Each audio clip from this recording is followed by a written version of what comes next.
Hello guys, good morning, જય શ્રી કૃષ્ણ ને જય યોગેશ્વર. કેમ છો બધા? મજામાં? જો હું આવી ગઈ છું તમારા માટે એક નવો જ બ્લોગ લઈને. જો ગાઈઝ, અત્યારે વાગી ગયા છે બપોરના 1. અહીંયા બા, મમ્મી અને દ્રુમિલ જમવા બેસી ગયા છે. શું છે જમવામાં આજ? આજે તુવેર ટોઠા અને પરોઠા. તુવેર ટોઠા અને પરોઠા. જો છાશ, સેવ, ગોળ. દ્રુમિલભાઈ, મજા આવી જમવાની?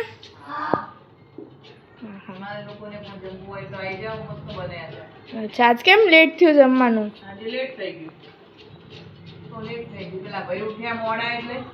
ઓકે.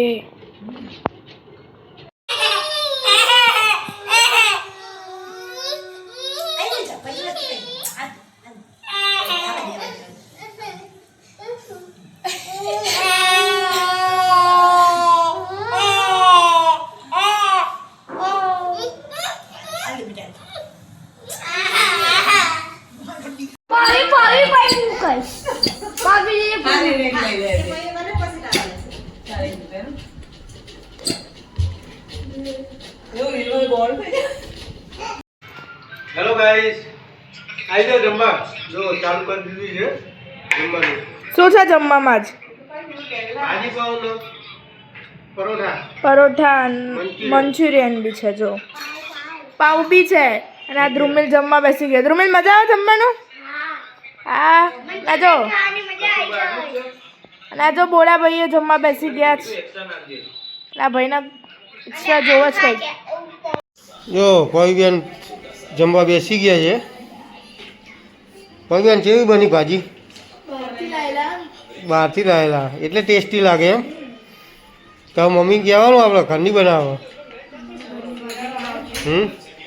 શું કહેવું તમારું નૈના બેન? હા, ઘરની બનાવશો ને? કઈ માટે? એવું એમ? તમે બનાવતા તો ગાઈસનું બનાવી બધાને, તો બધાને બતાવીએ તમારી રેસીપી બનાવતો હતો.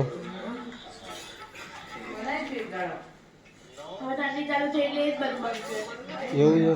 સારું, ચલો તો. હેલો ગાઈસ, જો વાગ્યા છે રાતના 12:30 અને હજી તો સુનસાન થઈ ગયું છે. ક્યાંક ક્યાંક પબ્લિક ચાલુ છે. હવે આપણે પણ મસ્તી કરી દઈએ છીએ દુકાને. અને ઠંડીનો ચમકારો પણ એવો જ છે. અને આજે તો અમારું રમકડું પાછું ઘરે જતું રહ્યું છે.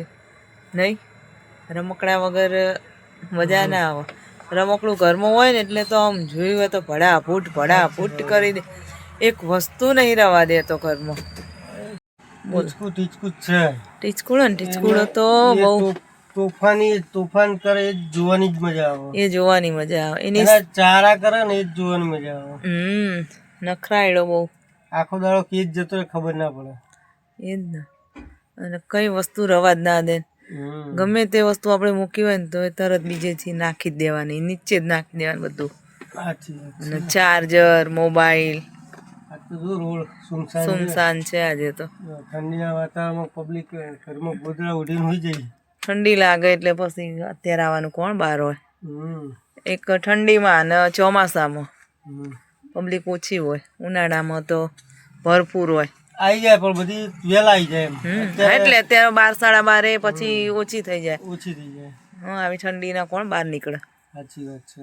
એ ને તો ચલો આપણે હવે જઈશું ઘરે. તો મસ્તી કરી દઈએ. તો બધું પેક કરો, ત્યાં સુધી બધું લઈ લો. તો ચલો ગાઈસ, હું અહીંયા મારા બ્લોગનો એન્ડ કરું છું. જો તમને મારો બ્લોગ જોવો ગમે તો લાઈક, શેર અને સબસ્ક્રાઈબ જરૂરથી કરજો. તો હવે કાલે મળીએ છીએ એક નવા બ્લોગ સાથે. તો ત્યાં સુધી બધાને બાય બાય, જય શ્રી કૃષ્ણ અને ગુડ નાઇટ.